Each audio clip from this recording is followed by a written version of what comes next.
आचार्य भगवान पूजपाठ स्वामी महाराज हम लोगों को समझा रहे हैं कि यदि तुम परोपकार में लीन हो, फिर से सुनना एक बार राजेंद्र जी, यदि तुम परोपकार में लीन हो तो उस परोपकार को छोड़कर अपने उपकार में लीन हो जाओ। लेकिन उससे पहले ये समझ लो कि तुम कहीं पर का अपकार में तो लीन नहीं हो। परोपकार और पर अपकार दो चीजें होती हैं। वह परोपकार के लिए मना कर रहे हैं, ऐसा छल ग्रहण नहीं कर लेना सुनील भाई कि भाई ये कह रहे हैं कि तुम परोपकार ना करके दूसरों का अपकार करने लग जाओ।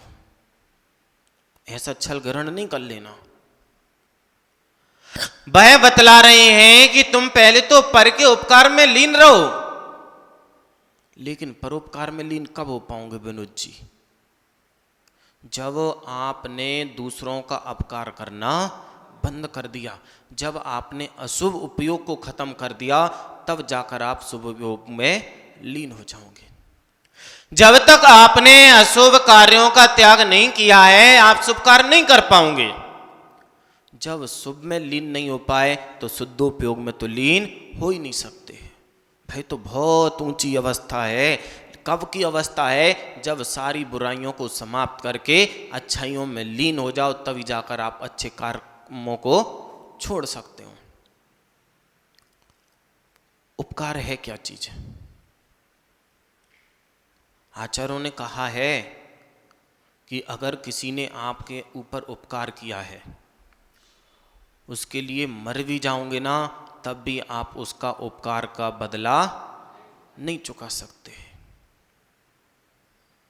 लेकिन जो दुर्जन होते हैं, जो दुर्जन होंगे, वह कभी भी किसी का उपकार नहीं मानते हैं। और सज्जन हमेशा, यानी कि दुर्जन कभी किसी का उपकार नहीं मानते हैं और सज्जन कभी भी किसी का उपकार भूलते नहीं हैं। अगर हम सज्जन हैं जम्बू भाई, अगर हम सज्जन हैं तो हमारे ऊपर किसी ने इतना भी थोड़ा सा सुई बराबर भी उपकार किया है तो मरते मरते तक हमें यह ज्ञात होना चाहिए कि वह हमारा परम उपकारी है। उपकार का फल मिलता तो जरूर है। हमारा किया उपकार कोई माने अथवा नहीं माने, सोमू भाई, हमारा किया हुआ उपकार कोई माने अथवा नहीं माने, लेकिन जो उपकार कर रहा है उसको तो फल वैसा का वैसा मिलेगा। अब लोग कहते हैं वर्तमान में सबसे उत्कृष्ट समाधि साधक कौन हुए? आचार्य विराग सागर जी महाराज। कि कैसे उन्होंने इतनी उत्कृष्ट समाधि कर ली, कैसे? आप उनके उपकार के गुणों को देखो कि जिन लोगों को, जिनके बच्चे माता पिता को छोड़ देते हैं, वृद्धावस्था वृद्धाश्रम में पहुंचा देते। मान लो अच्छे अच्छे लोगों को संभालने वाले तो 50 लोग मिल जाएंगे, अच्छे अच्छे लोगों को संभालने वाले तो 50 लोग मिल जाएंगे। अभी विनोद जी खड़े हो जाएं कि महाराज जी हमें दीक्षा लेनी, हम तुरंत पकड़ लेंगे कि भैया तुम मेरे से लो, कम से कम सेवा तो करोगे, कम से कम सेवा तो करोगे। अब आचार्य आप विराग सागर जी को उठाकर देखो, मान लो पारस जी पहुंच जाएं कि महाराज जी अब हमारे हाथ पैर में दम नहीं है। आचार्य विराग सागर जी कहते थे कोई बात नहीं, तुम्हारे हाथ पैर में दम नहीं, अभी मेरे हाथ पैर में बहुत दम है, मैं तुम्हारी सेवा कर सकता हूं। उसी का परिणाम है कि जो उन्होंने इतनी अच्छी उत्कृष्ट समाधि को करके अपने लक्ष्य को पा लिया। हाँ, 100 वर्षों को उठाकर देख लो, एक से एक महान आचार्य हुए, लेकिन महान आचार्य होने के बाद भी उस महती मृत्यु को प्राप्त नहीं कर पाए। लक्ष्य तो सबने हासिल किया, सब सुबह से लेकर शाम तक सब लोग दुकान खोलते हैं, लेकिन विशेषता क्या है कि शाम को जब लौट के आते हैं तो कौन कितना लेकर आता है। जब जीवन की शाम हुई तो आचार्य विराग सागर जी महाराज इतना कुछ कमा कर ले गए, इतना कुछ कमा कर ले गए कि आने वाले कम से कम 500 वर्ष तक, कितने 500 वर्ष तक दूसरा कोई व्यक्ति ऐसा जन्म लेने वाला नहीं है, ऐसा दूसरा साधक जन्म लेने वाला नहीं है जो इतनी ऊंचाइयों तक, उस मोक्ष की ऊंचाइयों तक प्राप्त कर जाए। कोई नहीं होने वाला। अगर उनके पद चिन्हों पर चलकर जो व्यक्ति ऐसा कर लेगा, हो सकता है कि सोमू तैयार हो जाए कि नहीं महाराज जी, आचार्य विराग सागर ने 500 समाधियां कराई थी, हम अपने जीवन में 5000 समाधियां कराएंगे तो विराग सागर महाराज को भी ये पीछे छोड़ सकता है। लेकिन उपकार तो करना पड़ेगा। जब तक आप अपकार में लीन रहोगे, आप ना दूसरों का उपकार कर सकते और ना आप अपना उपकार कर सकते। अभी महाराज जी आपको बतला रहे थे भैया वृत्ति, आप सोच कर देखना, कमल जी सोच कर देखना। अब हम लोग कहीं जाते हैं क्या, कहीं जाते हैं क्या, एक ही जगह बैठे, अब लोग आ रहे 50-50, 100-100 आदमी, महाराज जी की भैयावती कर दें। अरे भैया मेरे पैर में दर्द है कौन सा, हम थोड़ी ना मीलों चल के आ रहे। लेकिन उस दृष्टि को देखो, आप उस दूर दृष्टि को देखो, वह दूसरों का उपकार कितना कर रहे हैं और उन्हें कितना उपकार हो रहा है अपनी आत्मा का। आए बहुत से तो ऐसे आते जैसे छोटा सा बच्चा नहीं होता 2 महीने का, बिल्कुल धीरे धीरे खिला के, बिल्कुल धीरे धीरे महाराज जी का हाथ दब ना जाए करके चले गए। लेकिन ये देखो, आप आए और 2 बार हाथ दबा के चले गए, कितना सारा पुण्य आप कर लेके चले गए। मुनिराज पे कोई उपकार नहीं हुआ, लेकिन आप अपनी आत्मा पे उपकार करके चले गए। जब लोग आते, महाराज जी हमारे कमर में बहुत दर्द है, तो मैंने ऐसा देखा गुरु जी को कि भाई कहते थे बेटा शाम को आना, 10 दिन तक मेरी कमर दबाना, तुम्हारी कमर अपने आप ठीक हो जाएगी। ये भैयावृत्ति का चमत्कार है। ये भैयावृत्ति का चमत्कार है कि हम थोड़ा सा देते हैं और उसके बदले में इतना सारा मिलता है हमें। आप आचार्य कुंद कुंद स्वामी महाराज जी की लेखनी को, जो उन्होंने लिखा है, आप उसको पढ़ना प्रारंभ कर दो। रैण सार में जब आप देखोगे ना तो आपको पढ़ने में आएगा, जो मुणिभुत वशेषम भुंजय सो जिणुदिठम संसार सार सोखम कमसो डिब्बार वर्म सोखम। वह कह रहे हैं कि तुम्हें लग रहा है जब कोई भी दवाई काम ना करे, सारी दवाइयां जवाब दे दें कि अब कोई भी दवाई तुम्हारे ऊपर काम करने वाली नहीं है। अब कौन सी दवाई काम करेगी? जो मुनिराजों ने आहार लिया है, जो मुनिराजों ने आहार लिया है, उस अवशिष्ट भोजन का आप खाना प्रारंभ कर दो। जम्बू भाई अब ये नहीं सोचना कि रबड़ी रबड़ी तो महाराज जी खा गए, अब रोटी बची हम नहीं खाएंगे। अगर पानी भी जो महाराज ने लिया है,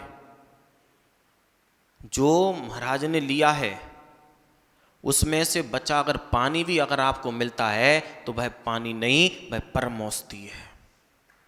भैयावृत्ति का फल है क्या? अब वो पागल है क्या व्यक्ति जो बिल्कुल आगे आगे चला जा रहा, वो विकास सुबह से झंडा लिया और धूप में चला जा रहा, लोगों को लग रहा कि वो पागल है बेचारा धूप में जा रहा। तुम्हें ये नहीं पता वह धूप में आज जरूर जा रहा है, कितनी उष्णता से अपनी आत्मा का बचाव कर रहा है। अब देखते हम कि मान लो 10-15 लोग हमारे साथ चल रहे, बाकी के लोग गाड़ी से चले जा रहे, उन्हें लग रहा कि कौन चल के जाए, कौन चल के जाए। जो ऐसा सोचते हैं कौन चल के जाए, तो एक बार उस दृश्य को देख लेना कि जब व्यक्ति बैठे बैठे गाड़ियों से अपने शरीर को इतना खराब कर लेते, डॉक्टर क्या कहते, क्या कहते, अब दौड़ने जाओ। अरे भैया तुम महाराज जी के साथ अगर चल लिए होते, ना तुम्हारा वजन बढ़ने वाला था और ना तुम्हें वजन कम करने की आवश्यकता पड़ती। गहराई में उतरो, ये भैयावृत्ति का प्रभाव है। ऐसे ऐसे रोग हमें होते हैं और कुछ नहीं करना। हम लोग कहाँ थे, मेरे को स्थान याद नहीं आ रहा।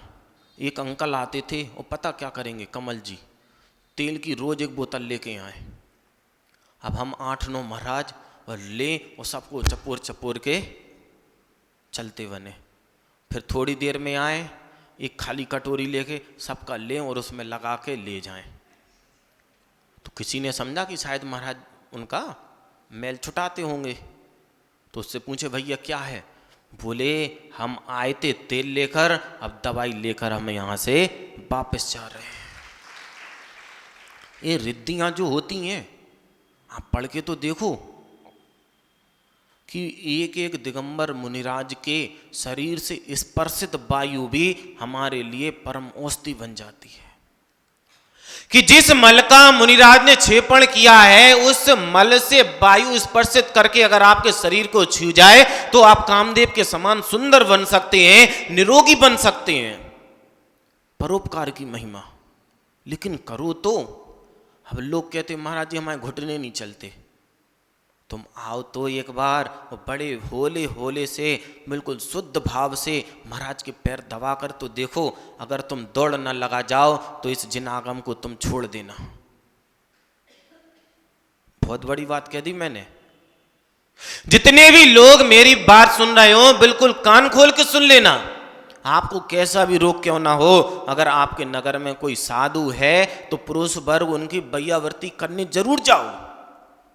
100 काम छूट जाए राजेंद्र जी, 100 काम छूट जाए, बीवी नाराज क्यों ना हो जाए, लेकिन कसम खा के जाना कि जब तक महाराज जी की हम बैयावर्ती नहीं करेंगे घर में हम सो नहीं सकते।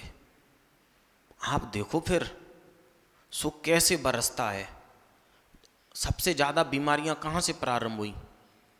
लोगों ने बैयावर्ती से जितने दूर होते चले गए, रोग उनके उतने ही करीब आते चले गए। बिल्कुल जरूरत नहीं साधुओं को, खास करके चतुर्मास में कहीं जाना ही नहीं है। जब जाएंगे तब तो बैयावर्ती की आवश्यकता पड़ जाए कि अब भैया 20-20 किलोमीटर चल के आ रहे तो अब उनको आवश्यकता है। लेकिन आपको तो ये मान के चलो बिल्कुल नहीं सोचो उन्हें आवश्यकता है। आप तो ये कहो साधुओं को कभी भी बैयावर्ती की आवश्यकता नहीं होती है। हम ही हैं कि हमें उनकी बैयावर्ती करने के बाद जो फल मिलता है हमें उसकी परम आवश्यकता होती है, उपकार।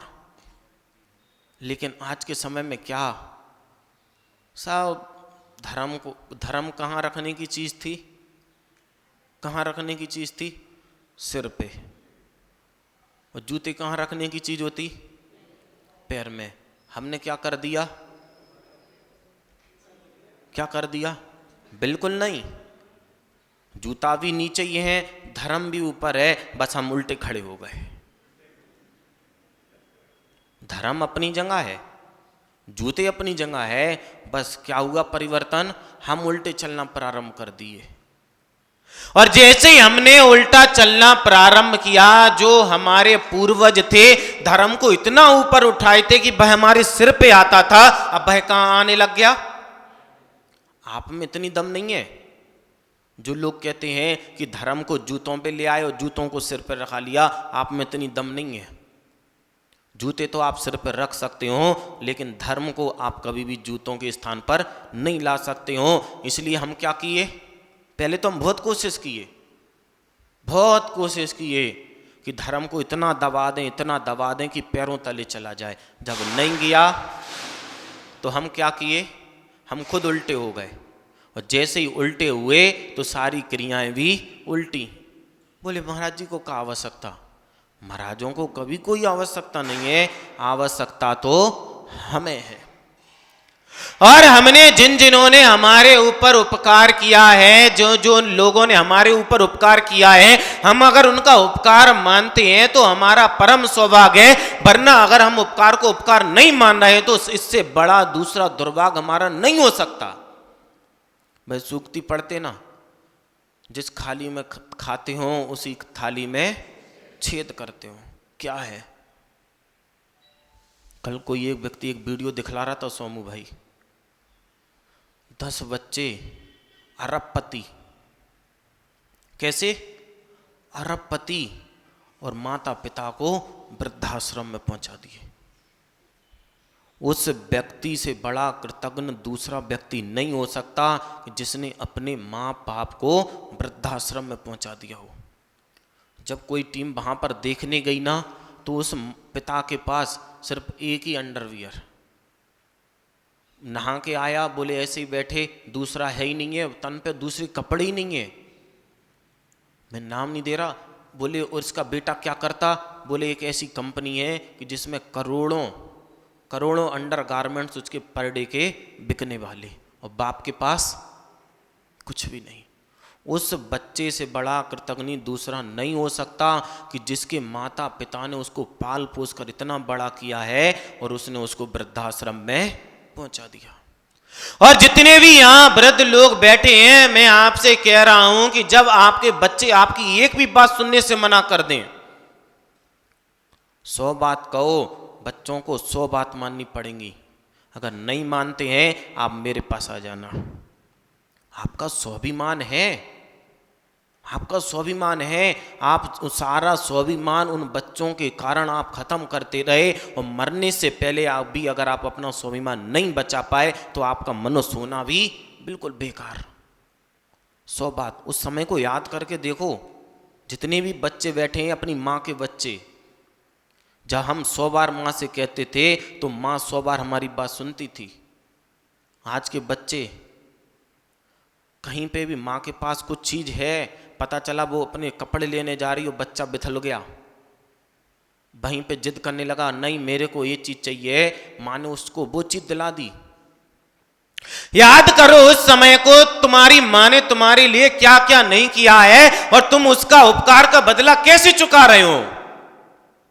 माँ का कर्ज तो इतना है कि सारी जिंदगी अगर हम उस श्रवण कुमार की तरह अपने माँ बाप को कांधे पे भी लेकर घूमते रहे, तब भी उसका दूध का कर्ज हम नहीं चुका सकते। लेकिन एक समय ऐसा आता है, जितने भी अपने आप को अपनी माँ का बेटा कहते हो, सब लोग सुन लेना कान खोल के, चाहे माँ बैठी हो चाहे भाई लोग बैठे हो। माँ का कर्ज आप तभी चुका सकते हो जब मरने से पहले इस पर्याय को आप संयम में लगा दो। माँ तो कितना भी कह रही हो कि नहीं भैया तेरे को दीक्षा नहीं लेनी है, नहीं लेनी है, नहीं लेनी है,